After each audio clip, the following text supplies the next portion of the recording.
ಇವಾಗ ನಾವು ಬಂದಿರೋದು ಸಕಲೇಶಪುರ. ಎಲ್ಲರೂ ಟೈಮ್ ಸಿಕ್ಕಿದ್ರೆ ನಾಗರಹೊಳೆ, ಬಂಡೀಪುರ, ಮಸಿನಗುಡಿ, ಮಡಿಕೇರಿ ಅಂತಾರೆ. ಬಟ್ ಯಾರು ಸಕಲೇಶಪುರ ಬರಲ್ಲ. ಸಕಲೇಶಪುರದಲ್ಲಿ ಏನಿದೆ ಅಂತ ನಿಮ್ಗೆ ತೋರಿಸ್ತೀನಿ ಬನ್ನಿ. ಈ ಥರ ಜಾಗ ಎಲ್ಲರೂ ನೋಡಿದ್ದೀರಾ ನೀವು? ಸಕಲೇಶಪುರದಲ್ಲಿ ಬರುತ್ತಿದ್ದು. ಸಕಲೇಶಪುರದಿಂದ ಒಂದು ಮಂಜರಾಬಾದ್ ಫೋರ್ಟ್ ಅಂತ ಒಂದು ಕೋಟೆ ಇದೆ. ಆ ಕೋಟೆ ಹತ್ರ ಲೆಫ್ಟ್ ತಗೊಂಡು ಒಂದು 10 ಕಿಲೋಮೀಟರ್ಸ್ ಬಂದರೆ ಈ ಜಾಗ ಸಿಗುತ್ತೆ.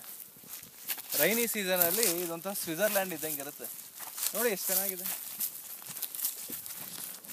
ಅಪ್ಪ ಅಮ್ಮನ ಜೊತೆ ಪಿಕ್ನಿಕ್ ಬರಬೇಕು, ಲವ್ ಮಾಡೋ ಹುಡುಗಿ ಜೊತೆ ಪ್ರಪೋಸ್ ಮಾಡೋಕ್ಕೆ ಇಲ್ಲಿ ಬರಬೇಕು, ಇಲ್ಲ ಲವ್ ಫೇಲ್ಯೂರ್ ಆದರೂ ಇಲ್ಲಿ ಬರಬೇಕು ಅಂಥ ಜಾಗ ಇದು. ನೋಡಿ ಎಷ್ಟು ಚೆನ್ನಾಗಿದೆ.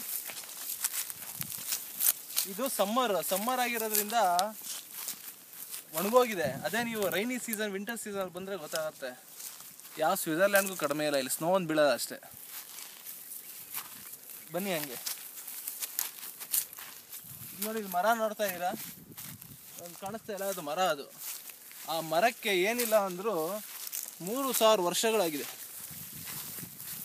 3000 ವರ್ಷದಿಂದ ಮರ ಒಣಗಿ ಒಣಗಿ ಒಣಗಿ ಒಣಗಿ ಕಲ್ ಥರ ಆಗ್ಬಿಟ್ಟಿದೆ. ನೋಡಿ ಈ ಥರ ಜಾಗ ಎಲ್ಲರೂ ನೋಡಿದ್ದೀರಾ ನೀವು ಹೇಳಿ? ಇನ್ನೂ ಆ ಕಡೆ ಹೋದರೆ ಬೆಟ್ಟ.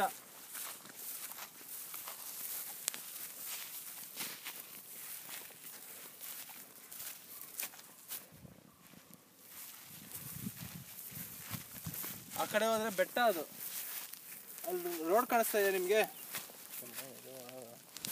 ಅಲ್ಲಿ ರೋಡ್ ಕಾಣಿಸ್ತಾ ಇದೆಯಾ ನಿಮಗೆ? ಆ ರೋಡ್ ಹಂಗೇ ಹೋದರೆ ಒಂದು ದೊಡ್ಡ ಬೆಟ್ಟ ಸಿಗುತ್ತೆ. ಆ ಬೆಟ್ಟ ಫುಲ್ಲು ನೀವು ಇದೇ ರೀತಿ ನೋಡ್ತೀರಾ. ಅಲ್ಲಿ ಕಾರು ಹೋಗೋಕ್ಕಾಗಲ್ಲ, ಅದಕ್ಕೆ ನಿಲ್ಸ್ಕೊಂಡಿದ್ದೀವಿ. ಇಲ್ಲಿ ಚಿರತೆ, ಹುಲಿ ಎಲ್ಲ ತುಂಬ ಕಾಮನ್. ಒಬ್ಬೊಬ್ಬರೇ ಬರೋಕ್ಕೆ ಹೋಗ್ಬೇಡಿ, ಬಂದರೆ 5 ಜನ ಗ್ಯಾಂಗ್ಗಳು ಬನ್ನಿ. ಪ್ರಕೃತಿನ ನಾಶ ಮಾಡೋಕ್ಕೆ ಹೋಗ್ಬೇಡಿ. ಬಿಯರ್ ಬಾಟ್ಲೆಲ್ಲ ತೊಗೊಂಬಂದು, ಜ್ಯೂಸ್ ಬಾಟ್ಲ್ ತೊಗೊಂಬಂದು, ಊಟ ತಿಂಡಿ ತೊಗೊಂಬಂದು ಫ್ಯಾಮಿಲಿ ಜೊತೆ ಕೂತ್ಕೊಂಡು ಎಂಜಾಯ್ ಮಾಡ್ಬೇಕು ಈ ಥರ ಜಾಗನ. ಅಲ್ಲಿ ನೋಡಿ ಇವೆಲ್ಲ ಫುಲ್ಲು ಕಾಡು, ಇವೆಲ್ಲ ಫುಲ್ಲು ಬಿಸ್ಲೆ ಫಾರೆಸ್ಟ್ ಅಂತಾರೆ. ನಾನು ನಮ್ಮ ಫ್ರೆಂಡ್ ಇಬ್ಬರೇ ಬಂದ್ವಿ. ಮರ ಇದೆ, ಮರ ಪಕ್ಕ ಕಾರ್ ಹಾಕೊಂಡ್ವಿ, ಆರಾಮಾಗಿ ರೆಸ್ಟ್ ಮಾಡಿದ್ವಿ.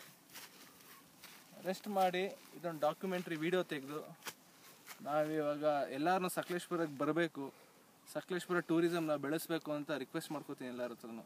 ತುಂಬ ಥ್ಯಾಂಕ್ಸ್.